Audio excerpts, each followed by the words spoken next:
Bonjour, je suis très contente d'intervenir. Merci à Bertrand d'organiser tout ça.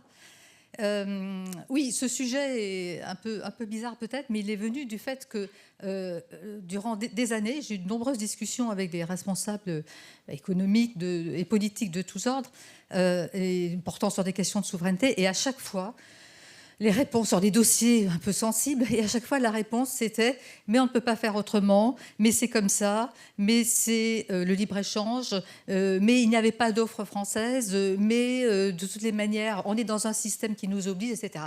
On a à peu près toujours les 5 réponses, si vous voulez. Et donc il y a un moment, alors que visiblement il y avait des solutions qui auraient pu être plus favorables aux intérêts français. Donc il y a un moment où on se demande, mais pourquoi ils répètent tous la même chose quand même, quoi? C'est des gens intelligents. Est-ce qu'ils ne seraient pas un peu formatés quelque part? Moi, je le crois. Et c'est pour ça que je pense qu'il y a des conditionnements de ces élites, si vous voulez. Pas tous, hein, évidemment, mais enfin de beaucoup quand même. Et donc, l'idée, c'est d'essayer de voir ce qu'ils sont. C'est quoi ces conditionnements? D'où ils viennent? Et qu'est-ce qu'on peut faire contre, si vous voulez? Et le pire, pour terminer sur eux, c'est que souvent c'est de la mauvaise foi, parce que c'est des gens qui savent très... Enfin, ça peut arriver que ça soit de la mauvaise foi, mais le pire, ce qui est le plus fréquent, c'est quand c'est de bonne foi. Alors là, vous vous dites vraiment, mais qu'est-ce qui s'est passé dans leur tête pour qu'ils aient été conditionnés comme ça? Alors je ne confonds pas conditionnement et opinion. Hein, et opinion, c'est mûrement réfléchi, vous pouvez argumenter. Une opinion s'argumente. Un conditionnement, très très difficile. Je crois que c'est à ça qu'on le reconnaît. Alors, la première chose, donc, les conditionnements. Évidemment, il y en a des tas, mais il y en a deux ou trois gros. Alors, le conditionnement, je dirais, historique, c'est TINA. C'est There is no alternative. C'était le mot de Margaret Thatcher. Mais c'est le fait que c'est installé, c'est structuré un système depuis des années 80-90, un système que j'ai appelé la gouvernance libéralo-morale, mais en fait c'est ce qu'on appelle le néolibéralisme, c'est-à-dire le libéralisme pris en main par les forces financières, par les fonds, etc., avec en parallèle, qui s'est peu à peu développé, donc une dérégulation de fait, et avec en parallèle, comme la dérégulation, elle a quand même des limites, des standards, des normes, des indicateurs, tout ce genre de choses mises en place par des tiers, par des ONG, par des think tanks, on en parlait tout à l'heure, par des instituts divers et variés, par des grands cabinets, etc. etc. Tout ça pour en fait ramener la place de l'État au strict minimum, puisque l'État est devenu le mouton noir. Et après la chute de l'URSS, on a un peu confondu à dessein, hein, un peu partout, État, collectivisme et tout ça. Enfin, bref, je ne vais pas m'étendre parce que le temps est compté. Et on a cru que les recettes, que cet État, donc déjà qu'il était mouton noir, en plus il fallait le réformer. Et c'était vrai qu'il fallait les réformer, les États. Je suis la première à dire qu'il fallait les réformer depuis très longtemps. Mais on a pensé qu'il était bon de les réformer avec des recettes managériales, ce qu'on appelait le New Public Management, qui est en fait du copier-coller de management privé sur l'État. Et ce premier conditionnement, c'est qu'on ne peut pas faire autrement, parce que c'est comme ça, parce que c'est la règle qui est indiquée partout, qui vient des États-Unis, des Angleterre, etc. Mais ça, les gens ne le savent pas. Et ça apparaît comme un système qui est le système qui va continuer, enfin, qui est le système en place pour longtemps.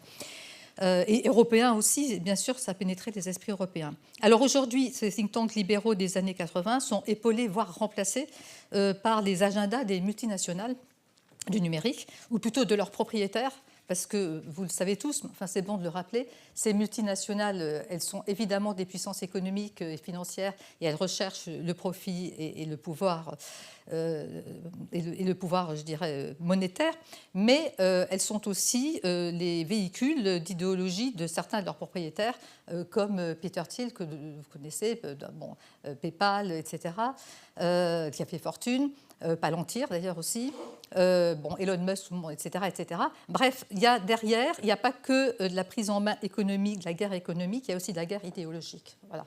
Et ces gens-là se revendiquent ouvertement libertariens, peut être d'accord ou non, hein, mais c'est un... Je veux dire, on n'est pas encore dans ce conditionnement, mais on approche, parce qu'ils ont tellement de moyens, avec leur spin doctor et les réseaux, etc. Et en plus, comme le disait Yevgeny Morozov, qui est un un professeur américain. Aujourd'hui, des intérêts sociaux et politiques des gens sont promus et défendus par la Silicon Valley. Tous les domaines sont touchés. Bon, je vais vite. Et ces firmes ne souffrent pas de la mauvaise image de leurs aînés comme les Exxon et comme Goldman Sachs. Le consensus de Washington est remplacé par le consensus de la Silicon Valley. Et avec bien plus de moyens aujourd'hui, dont je ne me répète pas. Alors, sinon, sur le contenu, ce système valorise, c'est ça le conditionnement aussi, c'est le système valorise le quantitatif, qui devient un vrai conditionnement en soi. Il n'a salu que dans les chiffres. Comme le disait notre bon docteur Véran, les chiffres ne mentent pas. Eh bien si, justement, les chiffres peuvent mentir, parce que je trouve que c'est assez facile, tout le monde le sait, de manipuler des chiffres et de les faire interpréter comme on souhaite. Cette fascination glisse facilement vers une autre fascination qui devient aujourd'hui presque quasiment un conditionnement, c'est ce que j'appelle le technosolutionnisme, c'est-à-dire la solution technique forcément. C'est forcément la solution technique qui va nous sauver de tout problème, même un problème conceptuel. On va trouver la solution, et encore plus avec l'intelligence artificielle. Et évidemment, cette pensée est encouragée par tous ceux qui détiennent la puissance des algorithmes. Et je vais vous citer une anecdote, même des gens qui sont censés réfléchir. Enfin, j'ai discuté il y a quelques mois avec un jeune magistrat. Ça qui est inquiétant, c'est que les jeunes sont encore plus sensibilisés à ces conditionnements, je pense. Bon, un jeune magistrat de la situation en Estonie, où en fait, jusqu'à un certain niveau de peine, le montant de la peine est réglé par des algorithmes. Voilà. Et il trouvait ça enthousiasmant. C'est formidable, ça évite les biais des juges, c'est extraordinaire, etc. Bon, moi, ça me fait froid dans le dos parce que ça veut dire que on n'a plus la dimension humaine du jugement, on n'a plus la prise en compte de l'évolution sociale, etc. Je ne fais pas dire ça. Mais voilà, ça fait partie des nouveaux conditionnements qui risquent de se mettre en place. Je ne parle même pas de toutes les conséquences sociétales. On n'a pas le temps, mais on pourra en parler si vous voulez. D'individualisation, de segmentation, de communautarisation, tout ça, c'est à peu près lié. Alors la France, maintenant, j'ai parlé d'un conditionnement global. La France, on a le beurre et l'argent du beurre. Voilà. Et le reste. C'est-à-dire, on a d'un côté ce que je viens de dire, le management privé qui est glorifié, mythifié pour l'État, alors même, et surtout par des gens qui n'ont jamais mis le pied dans le privé. D'où on a eu des démembrements, des créations d'agences qui sont dévolues des missions d'État, le recours au cabinet de conseil, etc. etc. Bon, tout ça est la philosophie que je viens de dire, avec une fascination des élites qui sont en mal de réorganisation intellectuelle. J'en parlerai tout à l'heure. Les corps de compétences ont été peu à peu affaiblis, etc., etc. Mais il y a un autre côté qui est spécifique à la France, c'est que cette idéologie donc, a fusionné, et ce conditionnement a fusionné avec un autre conditionnement historique qui est celui de la puissance de la technocratie. Donc on a les deux à la fois. Et on a une sorte d'alliance contre nature, si vous voulez, avec d'un côté cette idéologie, je ne répète pas, et de l'autre côté, tous ces outils à disposition de ce New Public Management, à disposition d'une bureaucratie toute puissante qui va les utiliser avec un grand enthousiasme, qui va en faire des outils de plus de sa puissance, si vous voulez. Et là, je pense que on a le pire, en fait, si vous voulez. Voilà, on a les standards, les normes, etc. Et en plus, utilisés par des gens qui n'ont pas perdu leur puissance technocratique. Mais ça vient de loin. C'est un conditionnement qui vient de très, très loin. Je ne résiste pas à vous dire un truc que j'ai lu il n'y a pas longtemps. Le roi mérovingien Clotaire II, vous voyez, ça remonte quand même assez longtemps, il avait créé une école des maires du palais. Les maires du palais, c'était les grands commis de l'État de l'époque. Bon, bien mal bien appris parce qu'ils ont créé leur propre dynastie qui sont devenus les Carolingiens et l'histoire se répète tout le temps, ils prennent le pouvoir peu à peu. Voilà, au fur et à mesure qu'on leur donne le pouvoir, ils le reprennent. Donc, c'est un très lourd conditionnement, et d'autant plus que, du coup, la production n'est pas plus encouragée, parce qu'on n'est pas dans un vrai libéralisme là-dedans. Hein. Si au moins il y avait quand même ça, mais non. Et l'État n'est plus vu que comme un espèce d'horrible de centre de redistribution, et c'est tout, un obèse que personne ne peut faire maigrir. Donc, vraiment, on a un peu tout faux. Donc, il faut sortir de ces conditionnements, les deux conditionnements qui ont l'air de s'affronter, mais pas du tout, ils se renforcent. Alors, et pourquoi ils ont été acceptés aussi facilement ? Alors, on pourrait penser qu'en France comme en Europe, on a quand même une doctrine de l'intérêt général qui aurait pu lutter contre ça. Mais non, parce qu'en en fait, je pense que ça leur va bien, les personnes qui défendent ça. Un conditionnement, ce n'est pas un viol. Hein. On ne vous oblige pas à penser. On vous persuade, vous vous laissez persuader quand même. Hein. Parce que peut-être que vous n'avez pas des outils critiques, mais enfin, n'empêche que personne ne vous oblige à devenir conditionné. Et donc, je pense qu'il y a le conditionné y adhère volontiers, parce que c'est plus facile de travailler avec des gens qui ont la même approche. C'est une communauté. Parce qu'il y a une paresse de chercher autre chose, parce qu'on est séduit au niveau idéologique, mais aussi par les avantages matériels. Il y a aussi des biais cognitifs, le biais de conformité, on est content parce qu'on est comme les autres, surtout, on ne sort pas du lot. Le biais de confirmation, c'est-à-dire tout ce qui va dans mon sens, on le prend et on ne voit pas ce qui va dans l'autre sens. Les biais hiérarchiques, ça ne vous fait pas, c'est facile. Le biais de réalisation, on est déjà allé tellement loin qu'on ne peut pas s'arrêter, hein, parce que c'est plus possible, donc il faut continuer. Voilà, il y a aussi une certaine ignorance, une naïveté, j'en parlais tout à l'heure avec quelqu'un. En fait, les élites économiques et politiques, pour la plupart, lisent assez peu, en fait, ils n'ont pas le temps, hein, ce qu'on disait tout à l'heure.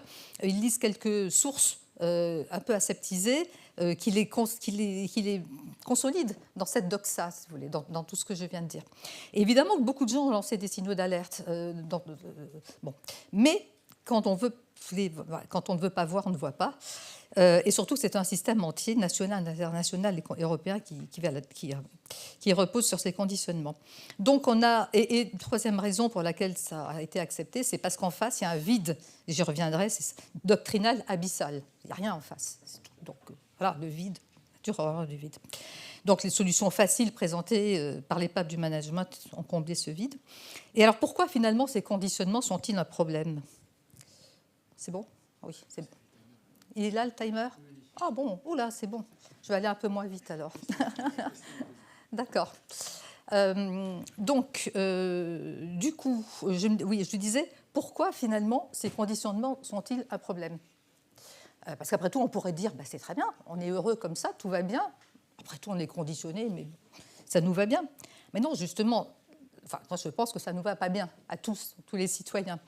D'abord parce que ça nous empêche de voir le monde tel qu'il est devenu. Ça nous a empêché de voir l'émergence des BRICS, le monde non occidental, tout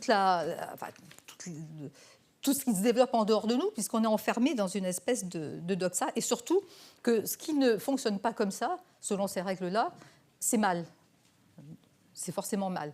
C'est des gens qui pensent mal, qui sont forcément d'horribles dictatures. Ça peut être le cas, hein, je ne dis pas. Mais c'est forcément mal parce que ce n'est pas comme on pense nous. Et bien, ça ne va pas, ça. Il faut quand même essayer de comprendre pourquoi les autres pensent différemment. Bon.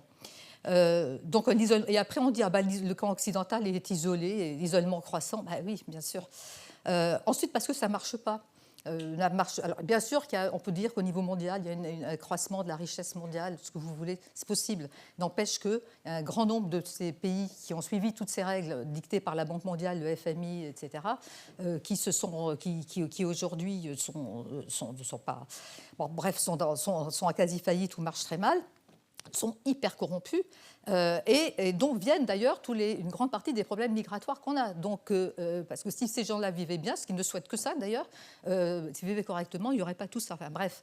Ensuite, aussi en France, cette pensée a conduit à la désindustrialisation. On ne répète pas tout ce qu'on a dit aujourd'hui. Alors maintenant, on en revient, on dit oui, il faut réindustrialiser, blabla. Enfin, n'empêche que pendant 40 ans, on a fait le contraire, si vous voulez. Voilà. Et que quand il y a des mouvements de révolte sporadiques, je pense par exemple aux Gilets jaunes, évidemment, mais à d'autres, qui se passent, on dit « Oh là là, ce sont des populistes ». Populisme, etc.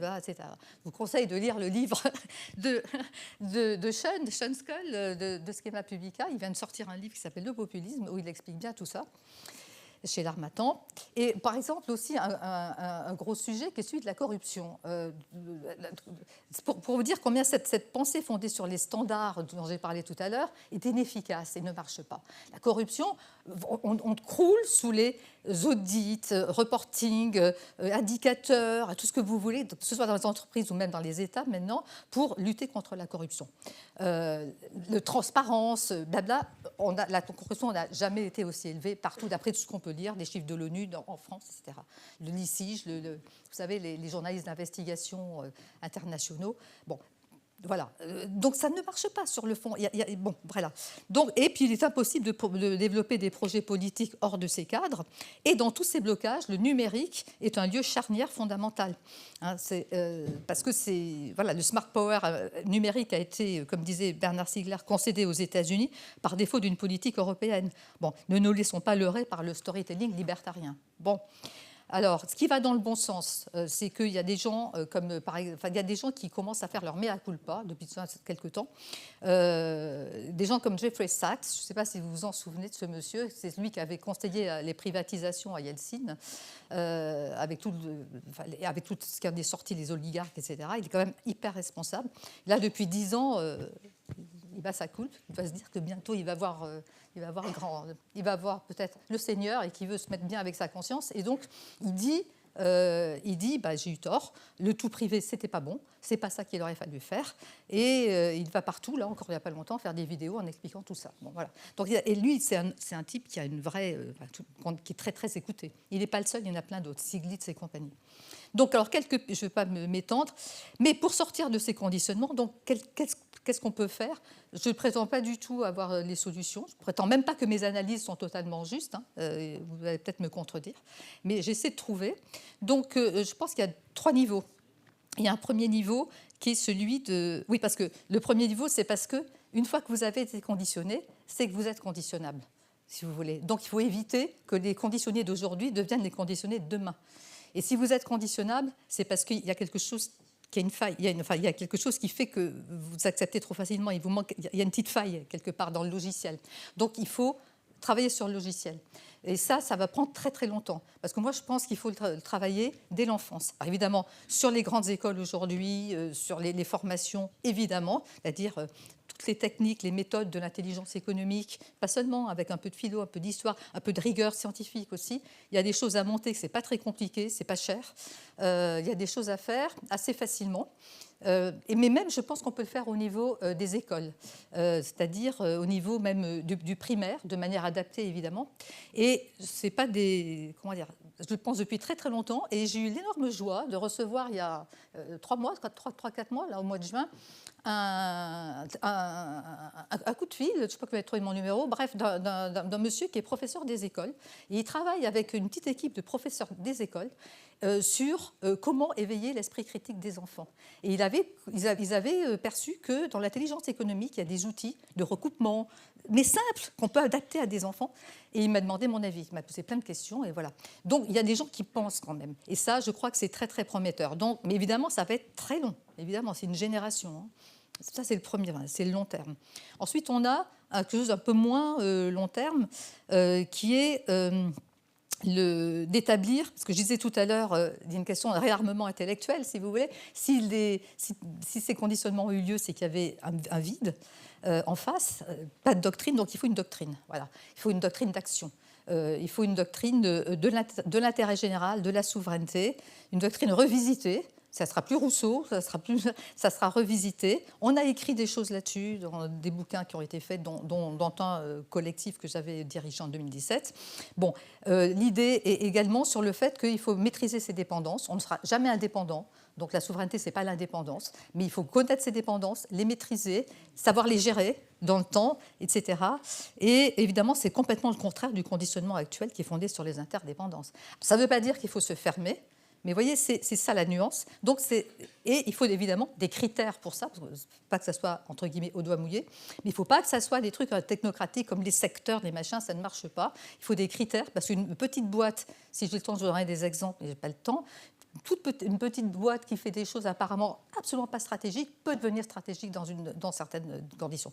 Donc, il faut avoir des indicateurs, pas trop, mais quelques-uns qui orientent cette doctrine de l'intérêt général, de la souveraineté et de la maîtrise des dépendances. Et donc, il faut évidemment les identifier. Et le troisième point qui est plus immédiat, parce qu'on peut commencer tout de suite, c'est s'attaquer tout de suite à une réorganisation de l'État. Voilà, il y a des choses quand même qui sont très simples, avec du sens, avec des méthodes des méthodes qui ne sont pas nécessairement le coup de rabot partout, là où c'est le plus facile, où les gens râlent le moins. Donc, il faut sortir déjà du conditionnement que l'État n'est pas réformable. Pourquoi je parle de l'État? C'est parce qu'en France, l'État est quand même très important, hein. C'est un peu lui qui nous bloque souvent. Donc, c'est pour ça qu'il faut le réformer en priorité. Alors, des exemples concrets. On a abondamment parlé tout à l'heure de la commande publique. Moi, c'est un combat que je mène depuis des années. Et je crois que je suis tout à fait d'accord, évidemment. C'est-à-dire, c'est ça qui a permis aux gens de la Silicon Valley d'émerger, c'est la commande publique. Voilà, tout le monde le sait. Et donc, nous, il faut qu'on restratégise notre commande publique, premièrement. Et deuxièmement, qu'on utilise toutes ces possibilités. Parce que quelqu'un a dit tout à l'heure, à très juste titre, qu'en fait, il y a déjà beaucoup de possibilités. Mais les agents n'osent pas les utiliser, parce que quelquefois, ils ne les connaissent pas. Mais surtout, ils n'osent pas les utiliser. Parce qu'ils ont peur d'être mis en cause après pour favoritisme et tout ça, parce qu'ils ne se sentent pas soutenus. Parce que ça, c'est un autre sujet, vous en parlez, mais au lieu de mettre des indicateurs et des reporting partout, mettons de la responsabilité. Hein. Si le chef est responsable, ça ira déjà beaucoup mieux. Donc les agents savent que si jamais il y a un problème, ils ne seront jamais soutenus aussi. Donc voilà, c'est tout un système pour réorganiser la commande publique, la stratégiser et utiliser tout ce qui existe déjà. Après, on pourra toujours discuter avec l'Union européenne pour encore plus aller plus loin. Il faut le faire. Mais déjà, commençons par ce qu'on peut faire. Ensuite, il y a plein de doublons, je peux vous en citer plein. Bon, des doublons administratifs, voilà. Voilà. Arrêtons de créer des structures, comme je vois qu'il y en a encore créé. Dès qu'il y a un problème, on crée une structure, mais on arrête. Et les gens qui font les choses en double, eh ben, on les remet dans des endroits où ils sont plus utiles. On garde un seul organisme. On supprime évidemment le recours à des cabinets extérieurs quand la compétence interne existe. Je ne dis pas d'une manière générale, je ne suis pas fanatique, hein, mais voilà, quand ça existe et quand on a une capacité interne, faisons-la d'abord travailler, éventuellement complétons-la ensuite, mais bon, pas l'inverse. Bon, etc., etc. Les reportings à largement réduire, 30% du temps des médecins dans les hôpitaux, enfin des médecins du corps soignant, enfin, bon, ça va, qu'on arrête. Bon, tout ça aura des impacts budgétaires, mais avec du sens. C'est-à-dire, on fera des économies, mais pas parce qu'on aura voulu faire des économies. On les fera parce que automatiquement, ça marchera mieux. Et en plus, ça marchera mieux. Voilà.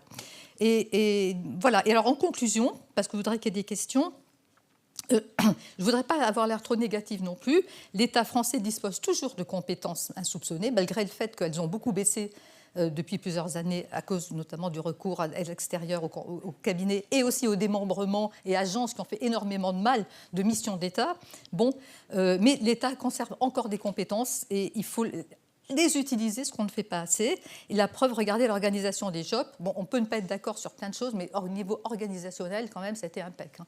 Il n'y a quand même pas eu bon, ça a été très, très, très, très bien fait. Il y a quand même des gens qui sont encore très compétents en matière de sécurité et en matière d'organisation.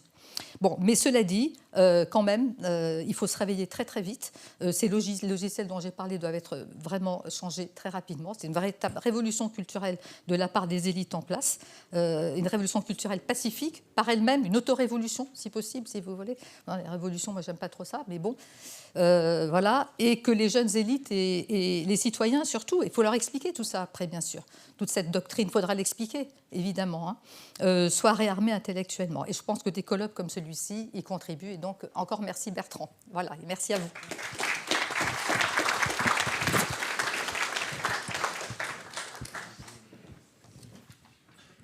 Merci beaucoup, cher Claude. On a 7 grosses minutes pour des questions très toniques, si possible, avec des réponses de même nature. Est-ce qu'il y a des questions? Non. Je vais vous passer le micro. En quelques mots, vous avez parlé vous parlez principalement de conditionnement des cerveaux.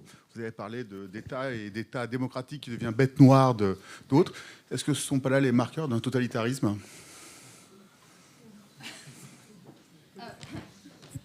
Ah, vous allez fort, vous.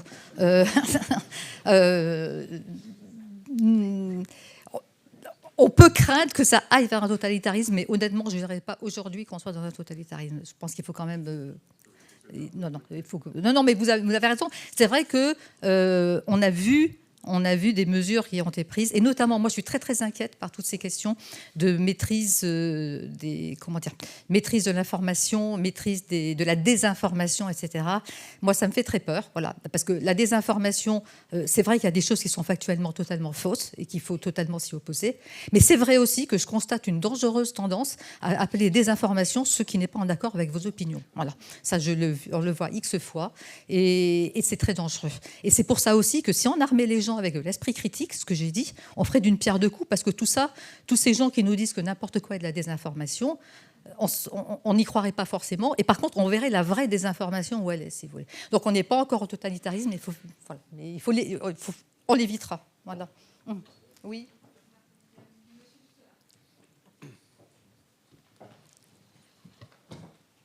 Oui, bonjour madame. Moi, la question que j'aimerais poser et qui est un peu dans le prolongement de ce qu'a dit Arnaud Montebourg, alors je vais le dire d'une façon un peu plus offensive que lui, mais est-ce que l'un des principaux conditionnements des dirigeants français, c'est pas cette vision justement vis-à-vis de l'Europe, une espèce d'européisme qui continue, alors même qu'ils ont pour en partie compris que les recettes qu'on a appliquées ne marchent pas, mais il y a une espèce d'acratie française qui continue. Oui, c'est un peu ce que je disais. Ça fait partie du conditionnement global structuré. J'ai dit qu'il était international, européen et français. Et donc, forcément, voilà. Après, vous appelez ça européisme, mais il y a un conditionnement au fait que. Ils pensent la même chose que nous, on est structuré comme eux, donc c'est bien, si vous voulez. Donc, on ne remettra jamais en cause. Voilà. Alors que. Même si on veut éviter, même ceux qui disent qu'il ne faut pas sortir de l'Europe, parce que pour la plupart des gens sensés disent quand même qu'il y a quelque chose à réformer, et quelque chose à réformer très profondément. Voilà. Non, mais je suis d'accord avec vous, mais ça fait partie du conditionnement global international dont je parlais tout à l'heure, si vous voulez. Il est européiste aussi. Bonjour. Ouais. On nous a dit qu'il fallait poser des questions un peu. Alors moi, je vais en poser une. En fait, est-ce qu'il faut parler de conditionnement ou de trahison ? Parce que le conditionnement, c'est quelque chose qu'on peut subir. Tout le monde peut le subir. On va tous au supermarché, on a plein de publicités, on est abreuvé de trucs. Quelque part, on est conditionné. La trahison, c'est quelque chose qui est un peu plus volontaire. Alors, le conditionnement peut mener à la trahison, si vous voulez. Alors, soit, c'est ce que je disais au début, il y a des gens qui sont de bonne foi. Dans ce cas-là, ce n'est pas de la trahison. Ils ont vraiment le sentiment d'avoir fait ce qu'il fallait. Et c'est presque plus terrible encore. Parce que, si vous voulez, c'est vraiment... C'est enfoncé. Hein. Mais il y a aussi on peut parler de trahison quand ce sont des gens qui savent très bien ce qu'ils font et qui savent qu'ils nuisent à l'intérêt général français. Mais là, ils vont vous dire, parce que moi, j'ai parlé avec sans citer aucun nom, quelqu'un qui était justement parti, qui a fait un truc qui ressemble à une trahison. Trahison, c'est un mot qualitatif. C'est vrai, conditionnement, c'est plus objectif. Hein. Mais bref, je discutais avec lui et il me dit mais tu comprends, de toute manière, il n'y a rien à tirer de l'État français. Ah, rien. C'est une catastrophe, c'est bureaucratique, bref, il n'y a rien à en tirer. Donc autant que j'aille faire de l'argent quelque part. Il y a plus que, autant que je m'intéresse à moi-même. Il n'y a plus rien à en tirer de tout ce qui est intérêt général. Mais il le croyait vraiment. Alors dire c'est un traître, je ne sais pas, appelez ça comme vous voulez, mais il peut vous dire qu'il y a quand même pas mal de gens qui ont pensé comme ça. Mais c'est parti du principe qu'on les a démotivés. On dit... On arrivera, comment dire, c'est irréformable, sauf une énorme révolution, c'est inréformable. Alors autant chacun pour soi, en gros. Voilà. Oui, donc ça peut être assimilé à de la trahison, oui, tout à fait. Et le pire, c'est quand ce sont des gens qui ont été, je dirais, quasiment, pas payés directement, mais qui ont reçu des avantages matériels pour effectivement ne pas chercher d'autres solutions que des solutions issues de ces conditionnements. Voilà. Je sais pas, je veux pas. J'essaie d'être le moins polémique possible. Bonjour madame, je vous remercie de votre intervention. Vous dites que la désinformation est quelque chose de dangereux. Je partage votre point de vue, mais ça peut être une arme redoutable si on sait l'utiliser. Oui. Quel est votre point de vue là-dessus ? Devrions-nous commencer à réfléchir et pourquoi pas travailler, comme certains le font, sur de la désinformation, mais à notre profit ?